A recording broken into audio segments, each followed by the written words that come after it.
Bismillahirrahmanirrahim. Assalamualaikum warahmatullahi wabarakatuh. Saya Naura Hansa Sabira dengan NIM 22423058. Di sini saya ingin menganalisis saham PT Golden Flower Tbk Polu lanjutan dari video sebelumnya. Pertama, analisis PR Group. Berdasarkan analisis PR Group terhadap 4 emiten yaitu Polu, PBRX, Bata, dan Bima, terlihat adanya perbedaan signifikan pada struktur keuangan, kinerja operasional, dan profitabilitas. Dari sisi aset, Bata memiliki total aset sebesar 405.661, diikuti oleh Bima 319.791. Polu sebesar 204.681 dan PBRX sebesar 257,61.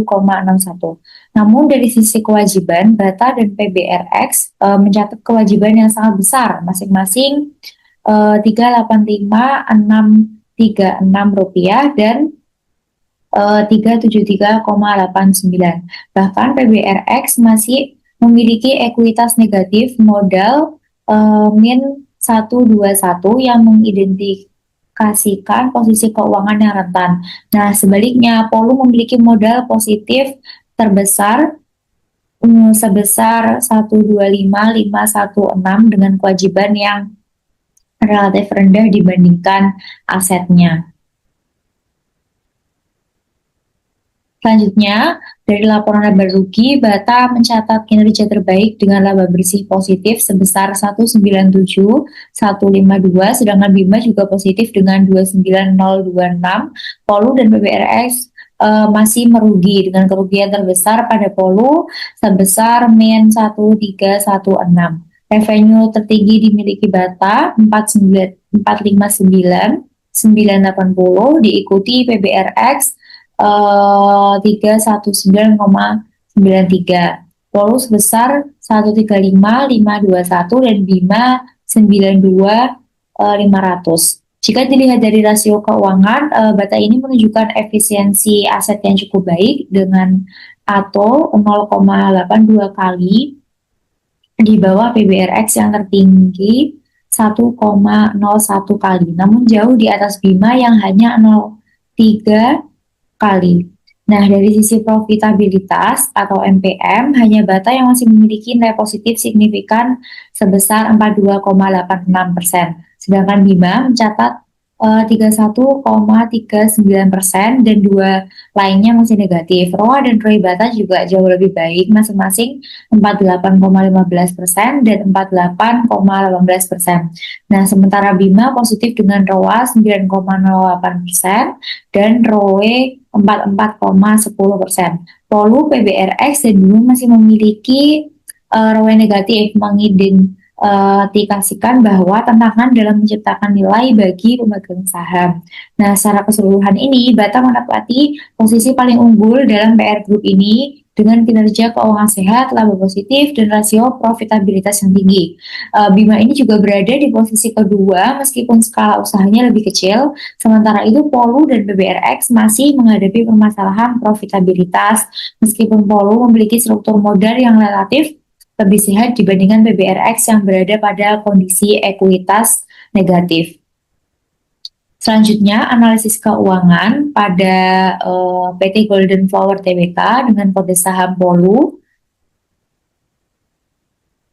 Dari sisi pendapatan, Polu menunjukkan fluktuasi yang cukup tajam. Pada tahun 2021, pendapatan tercatat sebesar 104,78 miliar, kemudian meningkat menjadi 126 miliar di tahun 2022. Namun terjadi penurunan signifikan di tahun 2023 menjadi 87,6 miliar.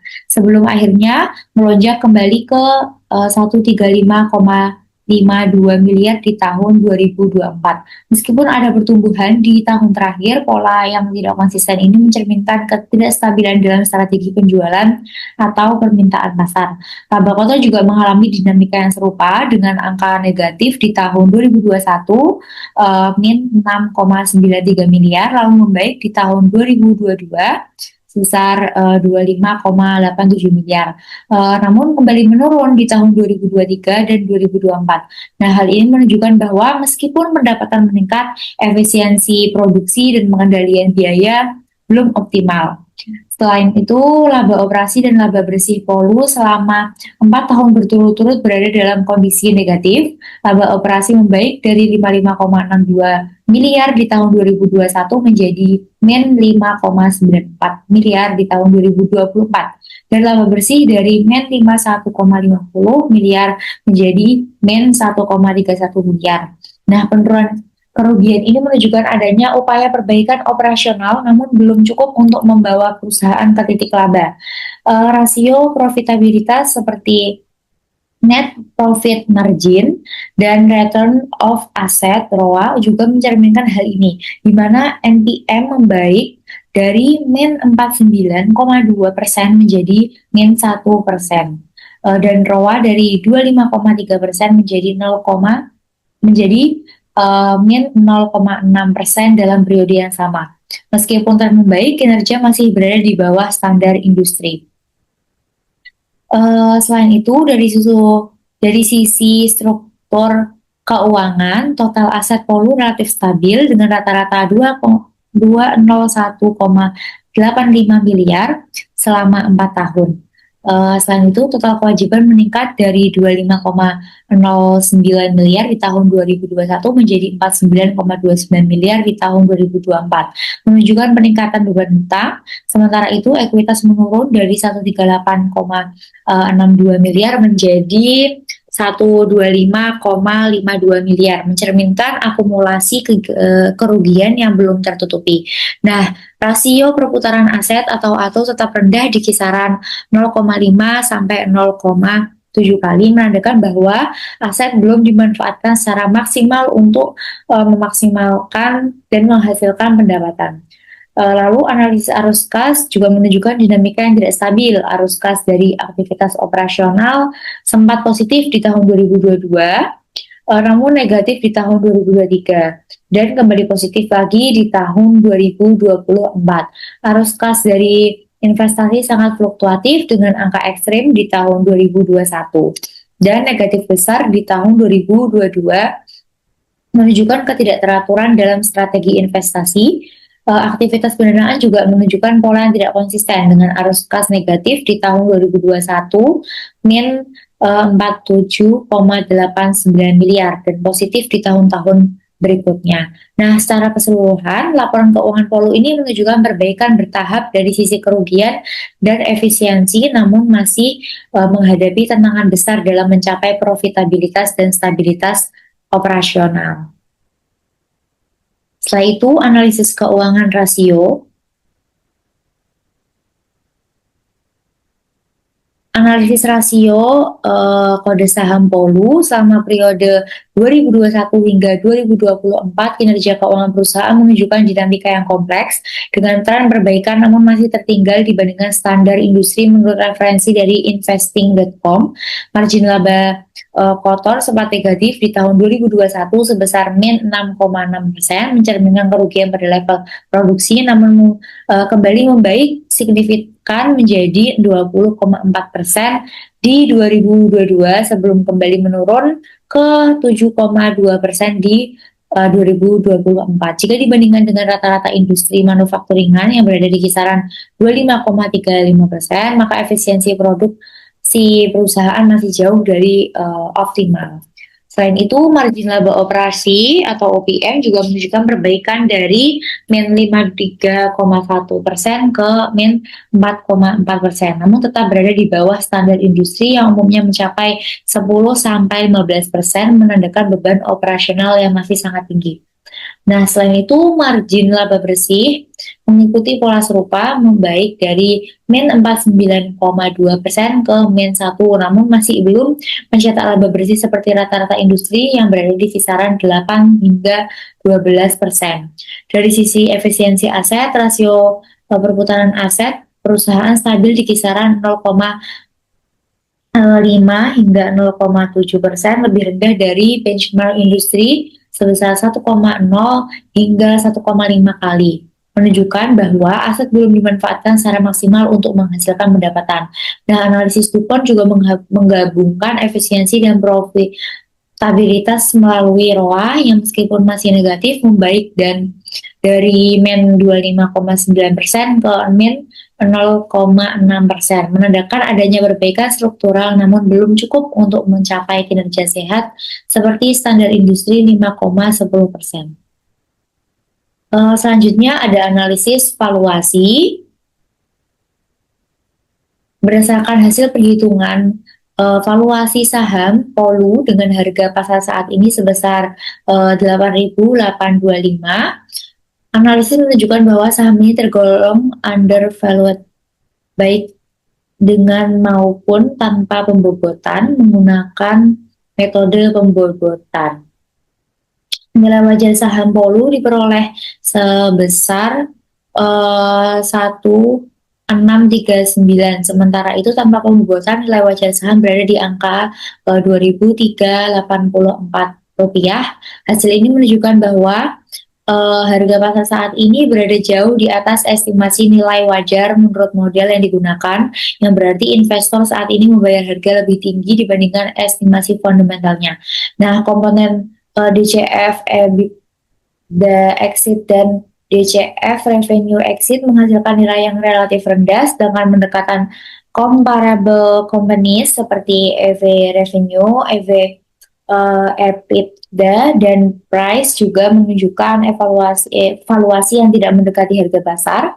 Tidak adanya data pada metode dividend discount model disebabkan oleh ketiadaan pembagian dividen. Nah, dalam kondisi ini, meskipun pasar memiliki ekspektasi pertumbuhan atau faktor estimasi tertentu, secara fundamental saham Polu berada pada posisi undervalued menurut perhitungan model valuasi yang digunakan.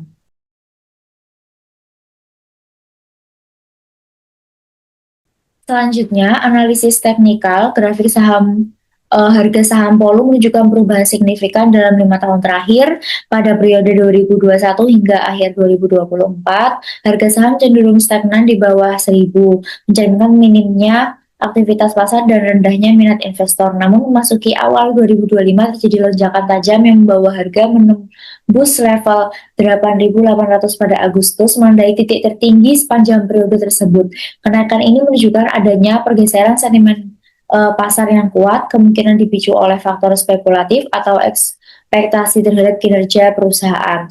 Nah, setelah menyentuh titik tertinggi, harga sempat terkoreksi ke kisaran 4.940, namun kembali pulih dan kini berada di level 8.825. Nah, kinerja presentasi saham Polu satu hari terakhir naik 2,15%, satu bulan terakhir naik 18,40%, 6 bulan terakhir naik 3,20%, year to date naik 410%, 5 tahun terakhir naik 7,80%, dan sejak pencatatan naik 20%. Nah, kesimpulan saham Polu saat ini berada dalam tren naik yang sangat kuat dengan kinerja jangka pendek dan menengah yang impresif. Namun lonjakan harga yang terlalu cepat juga membawa resiko koreksi yang tinggi. Investor perlu mencermati faktor fundamental dan volume perdagangan untuk menilai apakah tren ini berkelanjutan atau hanya bersifat sementara saja. Nah, volatilitas terhadap ini tetap menjadi tantangan utama dalam pengambilan keputusan investasi. Rekomendasi buy or sell berdasarkan analisis teknikal terbaru yang ditujukan dalam grafik rekomendasi harian, saham Polu saat ini berada dalam posisi pembelian kuat atau strong buy. Indikator ini didukung oleh mayoritas sinyal teknikal yang mengarah pada aksi beli, dengan rincian 17 sinyal menunjukkan buy, 8 sinyal netral, dan hanya 1 sinyal yang sell. Posisi jarum indikator juga mengarah tegas ke zona strong buy yang menandakan momentum positif yang sangat kuat. Nah, lalu buy or sell dengan mempertimbangkan tren harga yang sedang naik tajam, volume transaksi yang tinggi, dan dukungan teknikal yang solid, maka rekomendasi saat ini adalah strong buy. disarankan untuk menambah atau membeli saham Polu. Namun, investor tetap perlu memperhatikan aspek fundamental dan potensi koreksi jangka pendek akibat volatilitas tinggi. Terima kasih, sekian. Mohon maaf bila ada kesalahan. Wassalamualaikum warahmatullahi wabarakatuh.